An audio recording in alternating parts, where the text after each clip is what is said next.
ਪੰਜਾਬ ਦੀ ਅਕਾਲੀ ਭਾਜਪਾ ਸਰਕਾਰ ਵੱਲੋਂ ਪਿਛਲੇ 9 ਸਾਲਾਂ ਵਿੱਚ ਪਾਵਰ ਦੇ ਖੇਤਰ ਵਿੱਚ ਬਹੁਤ ਵੱਡੀਆਂ ਮੱਲਾਂ ਮਾਰੀਆਂ ਗਈਆਂ ਨੇ, ਜਿੱਥੇ ਪੰਜਾਬ ਸਰਕਾਰ ਵੱਲੋਂ ਨਵੀਆਂ ਨੀਤੀਆਂ ਘੜ ਕੇ Punjab state power corporation Powercom ਦੇ ਰਾਹੀਂ ਪ੍ਰਾਈਵੇਟ ਪਾਰਟਨਰਸ਼ਿਪ ਵਿੱਚ ਪ੍ਰਾਈਵੇਟ ਪਲਾਂਟ ਲਗਾਏ ਗਏ ਨੇ, ਜਿਸ ਨਾਲ ਪੰਜਾਬ ਦੀ ਜਨਰੇਸ਼ਨ ਕੈਪੈਸਿਟੀ ਦੁੱਗਣੀ ਤੋਂ ਵੀ ਵੱਧ ਹੋ ਗਈ ਹੈ।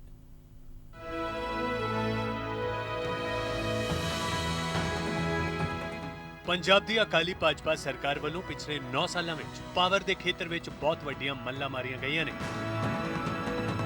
ਸਰਕਾਰ ਵੱਲੋਂ ਨਵੀਆਂ ਨੀਤੀਆਂ ਘੜ ਕੇ ਪੰਜਾਬ ਸਟੇਟ ਪਾਵਰ ਕਾਰਪੋਰੇਸ਼ਨ ਯਾਨੀ ਪਾਵਰਕਾਮ ਦੇ ਰਾਹੀਂ ਪ੍ਰਾਈਵੇਟ ਪਾਰਟਨਰਸ਼ਿਪ ਵਿੱਚ ਪ੍ਰਾਈਵੇਟ ਪਲਾਂਟ ਲਗਾਏ ਗਏ ਨੇ, ਜਿਸ ਨਾਲ ਪੰਜਾਬ ਦੀ ਜਨਰੇਸ਼ਨ ਕੈਪੈਸਿਟੀ ਦੁੱਗਣੀ ਤੋਂ ਵੀ ਵੱਧ ਹੋ ਗਈ ਹੈ। ਪਿਛਲੇ 9 ਸਾਲਾਂ ਅਤੇ ਪਾਵਰਕਾਮ ਦੇ ਹੋਂਦ ਵਿੱਚ ਆਏ 5.5 ਸਾਲਾਂ ਦੀਆਂ ਪ੍ਰਾਪਤੀਆਂ ਦਾ ਜ਼ਿਕਰ ਕਰਦੇ ਹੋਏ ਪਾਵਰਕਾਮ ਦੇ ਚੇਅਰਮੈਨ ਕਮ ਮੈਨੇਜਿੰਗ ਡਾਇਰੈਕਟਰ ਇੰਜੀਨੀਅਰ ਕੇ.ਡੀ. ਚੌਧਰੀ ਨੇ ਦੱਸਿਆ ਕਿ ਮੌਜੂਦਾ ਪੰਜਾਬ ਦੀ ਅਕਾਲੀ ਭਾਜਪਾ ਸਰਕਾਰ ਵੱਲੋਂ 2007 ਵਿੱਚ ਸੱਤਾ ਸੰਭਾਲੀ ਗਈ ਸੀ ਤਾਂ ਪੰਜਾਬ ਵਿੱਚ ਬਿਜਲੀ ਦੀ ਬਹੁਤ ਘਾਟ ਸੀ ਅਤੇ ਗਰਮੀਆਂ ਵਿੱਚ ਕੱਟ ਤਾਂ ਲੱਗਦੇ ਹੀ ਸਨ, ਪਰ ਸਰਦੀਆਂ ਵਿੱਚ ਵੀ ਪੰਜਾਬ ਦੇ ਲੋਕ ਕੱਟਾਂ ਤੋਂ ਪਰੇਸ਼ਾਨ ਰਹਿੰਦੇ ਸਨ।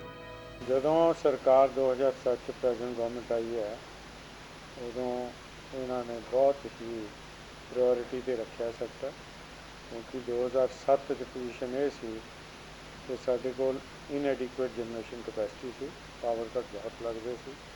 ਈਵਨ ਡਿਊਰਿੰਗ ਲੀਨ ਪੀਰੀਅਡ ਜਿਹੜਾ ਨਵੰਬਰ ਦਸੰਬਰ ਜਨਵਰੀ, ਉਦੋਂ ਸਾਡਾ ਲੀਨੈਸਟ ਪੀਰੀਅਡ ਹੁੰਦਾ, ਉਦੋਂ ਵੀ ਪਾਵਰ ਕੱਟ ਸਾਡੇ ਬਹੁਤ ਲੱਗਦੇ ਸੀਗੇ।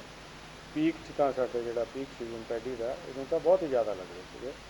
ਈਵਨ ਐਗਰੀਕਲਚਰ ਸੈਕਟਰ ਨੂੰ ਅਸੀਂ 4 ਤੋਂ 5 ਘੰਟੇ ਸਪਲਾਈ ਹੁੰਦੇ ਸੀ। ਅਤੇ ਸਰਕਾਰ ਦੇ ਫੋਕਸ 'ਚ ਆ ਕੇ ਇਹਨਾਂ ਨੇ ਉਦੋਂ ਬਹੁਤ ਹੀ ਪ੍ਰਾਇੋਰਟੀ 'ਤੇ ਫਾਸਟ ਪੇਸ 'ਤੇ ਜਨਰੇਸ਼ਨ ਪ੍ਰੋਜੈਕਟਸ ਪਲਾਨ ਕੀਤੇ ਤੇ ਉਹਨਾਂ ਦੇ ਅੱਗੇ ਕੰਟਰੈਕਟ। ਪਾਵਰਕਾਮ ਚੇਅਰਮੈਨ ਕਹਿੰਦੇ ਨੇ ਕਿ ਬਿਜਲੀ ਐਕਟ ਦੇ ਤਹਿਤ 2010 ਵਿੱਚ 2 ਨਵੀਆਂ ਕੰਪਨੀਆਂ ਬਣਾਈਆਂ ਗਈਆਂ ਸਨ ਅਤੇ ਪਾਵਰਕਾਮ ਨੂੰ ਇਹ ਜ਼ਿੰਮੇਵਾਰੀ ਸੌਂਪੀ ਗਈ ਸੀ ਤਾਂ ਪਾਵਰ ਸੈਕਟਰ ਰਿਫਾਰਮਸ ਨੂੰ ਤੇਜ਼ੀ ਨਾਲ ਰਾਜ ਵਿੱਚ ਲਾਗੂ ਕੀਤਾ ਗਿਆ। ਉਸ ਸਮੇਂ ਪਾਵਰਕਾਮ ਕੋਲ ਜਨਰੇਸ਼ਨ ਕੈਪੈਸਿਟੀ 6200 ਮੈਗਾਵਾਟ ਸੀ, ਜੋ ਹੁਣ ਵੱਧ ਕੇ 12000 ਮੈਗਾਵਾਟ ਤੋਂ ਵੀ ਟੱਪ ਚੁੱਕੀ ਹੈ ਅਤੇ ਪਿਛਲੇ 5.5 ਸਾਲਾਂ ਦੇ ਦੌਰਾਨ ਪੰਜਾਬ ਵਿੱਚ ਜਨਰੇਸ਼ਨ ਕੈਪੈਸਿਟੀ ਦੁੱਗਣੀ ਹੋ ਗਈ ਹੈ।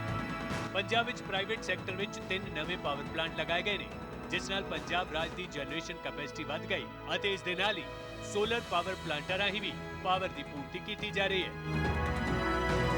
ਸਰਕਾਰੀ ਪਲਾਂਟ ਜੋ ਕਿ ਮੁਕੇਰੀਆਂ ਪਾਵਰ ਪਲਾਂਟ ਹੈ, ਉਹ ਵੀ ਜਲਦੀ ਚਾਲੂ ਹੋ ਜਾਏਗਾ। ਇਸ ਤੋਂ ਇਲਾਵਾ ਰੋਪੜ ਥਰਮਲ ਪਾਵਰ ਪਲਾਂਟ ਜੋ ਕਿ ਪੁਰਾਣੀ ਤਕਨੀਕ ਦਾ ਹੈ, ਇਸ ਨੂੰ ਸੁਪਰ ਕ੍ਰਿਟੀਕਲ ਪਲਾਂਟ ਦੇ ਰੂਪ ਵਿੱਚ ਅਗਲੇ 4-5 ਸਾਲਾਂ ਵਿੱਚ ਚਾਲੂ ਕਰ ਦਿੱਤਾ ਜਾਏਗਾ। ਡਿਸਟ੍ਰੀਬਿਊਸ਼ਨ ਵਿੱਚ ਵੀ 20,000 ਦੀ ਲਾਗਤ ਨਾਲ ਪੁਨਰਗਠਨ ਕੀਤਾ ਗਿਆ, ਜਿਸ ਕਰਕੇ ਨਵੇਂ ਕਨੈਕਸ਼ਨ ਔਨ ਡਿਮਾਂਡ ਹੋ ਗਏ ਨੇ।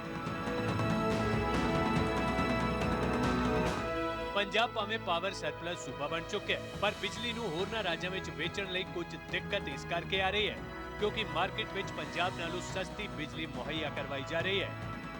ਪੰਜਾਬ ਸਰਕਾਰ ਦੇ ਵੱਖ-ਵੱਖ ਵਿਭਾਗਾਂ ਵੱਲੋਂ 400 ਕਰੋੜ ਤੋਂ ਵੱਧ ਬਕਾਇਆ ਬਿਜਲੀ ਦੇ ਬਿੱਲ ਖੜੇ ਨੇ, ਜੋ ਕਿ ਜਲਦ ਮਿਲਣ ਦੀ ਆਸ ਹੈ। ਚੌਧਰੀ ਨੇ ਦੱਸਿਆ ਕਿ ਖੇਤੀਬਾੜੀ ਸੈਕਟਰ ਦੇ ਲਈ ਦਿੱਤੀ ਜਾ ਰਹੀ ਬਿਜਲੀ ਦਾ ਬਿੱਲ 5900 ਕਰੋੜ ਰੁਪਏ ਬਣਦਾ ਹੈ, ਜੋ ਕਿ ਸਰਕਾਰ ਵੱਲੋਂ ਸਮੇਂ-ਸਮੇਂ ਸਿਰ ਦਿੱਤਾ ਜਾਂਦਾ ਰਹਿੰਦਾ ਹੈ। ਖਪਤਕਾਰਾਂ ਦੀ ਸਹੂਲਤ ਲਈ ਪਾਵਰਕਾਮ ਵੱਲੋਂ ਇੰਸਪੈਕਟਰੀ ਰਾਜ ਖਤਮ ਕਰ ਦਿੱਤਾ ਗਿਆ ਹੈ, ਜਿਸ ਦੇ ਤਹਿਤ ਨਵੇਂ ਕਨੈਕਸ਼ਨ ਲੈਣ ਲਈ ਟੈਸਟ ਰਿਪੋਰਟ ਨੂੰ ਬਿਲਕੁਲ ਖਤਮ ਕਰ ਦਿੱਤਾ ਗਿਆ ਹੈ।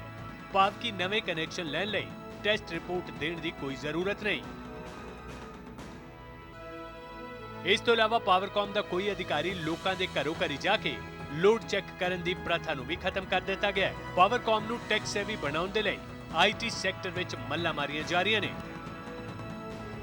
ਜਦੋਂ ਦੀ ਕੰਪਨੀ ਬਣਾਈ ਆ, ਅਸੀਂ 2007 ਚ ਸ਼ੁਰੂ ਹੋਏ ਸੀ 24% T&D ਲਾਸਿਸ ਤੇ, ਹੁਣ ਜਿਹੜਾ ਕਿ ਅਸੀਂ 15.25% 15.25% ਤੋਂ ਲਾਸਿਸ ਤੇ ਅਸੀਂ 9% ਲਾਸਿਸ ਰਿਡਿਊਸ ਕੀਤੇ ਆ, ਜਿਹੜਾ ਕਿ ਸਾਡੀ ਬਹੁਤ ਹੀ ਅੱਛੀ ਪਰਫਾਰਮੈਂਸ ਹੈਗੀ ਆ, ਕਿਉਂਕਿ ਅਸੀਂ ਕੁਛ ਸਟੇਟਾਂ ਉਚਲੀਆਂ ਉੱਪਰ ਵਾਲੀਆਂ ਜਿਨ੍ਹਾਂ ਦੇ ਲਾਸਿਸ ਘੱਟ ਨੇ, ਉਹਨਾਂ ਵਿੱਚ ਆਉਂਦੇ। ਬਿੱਲਾਂ ਨੂੰ ਆਨਲਾਈਨ ਭਰਨ ਦੀ ਸਹੂਲਤ ਦਿੱਤੀ ਗਈ ਹੈ। ਖਪਤਕਾਰਾਂ ਦੀ ਸਹੂਲਤ ਲਈ 1912 ਕਾਲ ਸੈਂਟਰ ਬਹੁਤ ਹੀ ਵਧੀਆ ਤਰੀਕੇ ਨਾਲ ਕੰਮ ਕਰ ਰਹੇ ਨੇ ਅਤੇ ਖਪਤਕਾਰ ਇਸ ਤੋਂ ਸੰਤੁਸ਼ਟ ਨੇ। ਸਾਡੇ ਕੋਲ ਕਿਸੇ ਤਰ੍ਹਾਂ ਦੀ ਪ੍ਰੋਬਲਮ ਨਹੀਂ ਤੇ ਸਾਡੇ ਕੰਜ਼ਿਊਮਰ ਵੀ ਜੋ ਲਾਸਟ ਈਅਰ ਸਾਡੇ ਕੋਲ ਫੀਡਬੈਕ ਆਇਆ 2015 ਕੰਜ਼ਿਊਮਰ ਸੈਟਿਸਫੈਕਸ਼ਨ ਲੈਵਲ ਜਿਹੜਾ ਬਹੁਤ ਜ਼ਿਆਦਾ ਅੱਛਾ ਹੋਇਆ। ਈਵਨ ਅਸੀਂ ਐਗਰੀਕਲਚਰ ਸੈਕਟਰ ਜਿਹੜਾ ਕਿ ਸਾਡੀ ਸਟੇਟ ਵਾਸਤੇ ਬਹੁਤ ਜ਼ਰੂਰੀ ਹੈ, ਤੇ ਅਸੀਂ ਐਵਰੇਜ 9 ਘੰਟੇ ਸਪਲਾਈ ਪਿਛਲੇ ਸੀਜ਼ਨ 'ਚ ਦਿੱਤੀ ਹੈ ਤੇ ਸਾਨੂੰ ਉਮੀਦ ਹੈ ਇਸ ਸਾਲ ਵੀ ਅਸੀਂ ਉਹੀ ਚੀਜ਼ cut free scenario to all sections of society ਤੇ 8 ਘੰਟੇ ਤੋਂ ਜ਼ਿਆਦਾ ਐਗਰੀਕਲਚਰ ਸੈਕਟਰ ਨੂੰ ਸਪਲਾਈ ਦੇ ਪਾਵਾਂਗੇ। ਸਾਡਾ ਇੱਕ ਸਰਕਾਰ ਨੇ ਸਾਡਾ ਇਹ ਇੱਕ ਜਿਹੜਾ ਵਿਜ਼ਨ ਹੈ ਸਰਕਾਰ ਦਾ, ਤਾਂ ਕਿ ਕੰਜ਼ਿਊਮਰ ਸਾਨੂੰ ਆ ਕੇ ਕਵੇ ਕਿ ਅਸੀਂ ਸਾਡੀਆਂ ਸਰਵਿਸਿਜ਼ ਤੋਂ ਉਹ ਸੈਟਿਸਫਾਈਡ ਹੈ। ਸਾਡਾ ਟੀਚਾ ਇਹ ਥਰਡ ਪਾਰਟੀ ਆਡਿਟ ਕਰਵਾਉਣੀ ਹੈ। ਉਹ ਜਿਹੜੀ ਥਰਡ ਪਾਰਟੀ ਹੈ ਇੱਕ ਇੰਡੀਪੈਂਡੈਂਟ ਏਜੰਸੀ ਹੈ, ਉਹ 100% ਕੰਜ਼ਿਊਮਰਸ ਦਾ ਫੀਡਬੈਕ ਲੈਂਦੀ ਅਤੇ ਉਹਨਾਂ ਦਾ ਸੈਟਿਸਫੈਕਸ਼ਨ ਲੈਵਲ ਨੋਟ ਕਰਦੀ ਹੈ। ਜਿਹੜੇ ਕੰਜ਼ਿਊਮਰਸ ਨਹੀਂ ਸੈਟਿਸਫਾਈ ਹੁੰਦੇ ਉਹ ਅਸੀਂ ਸਾਰੀਆਂ ਕੰਪਲੇਂਟਾਂ ਰੀਓਪਨ ਕਰਦੇ। ਪਾਵਰਕਾਮ ਵੱਲੋਂ ਆਉਂਦੀ ਗਰਮੀ ਤੇ ਝੋਨੇ ਦੇ ਸੀਜ਼ਨ ਲਈ ਬਿਜਲੀ ਦੀ ਪੂਰਤੀ ਲਈ ਵਿਆਪਕ ਕਦਮ ਚੁੱਕੇ ਗਏ ਨੇ।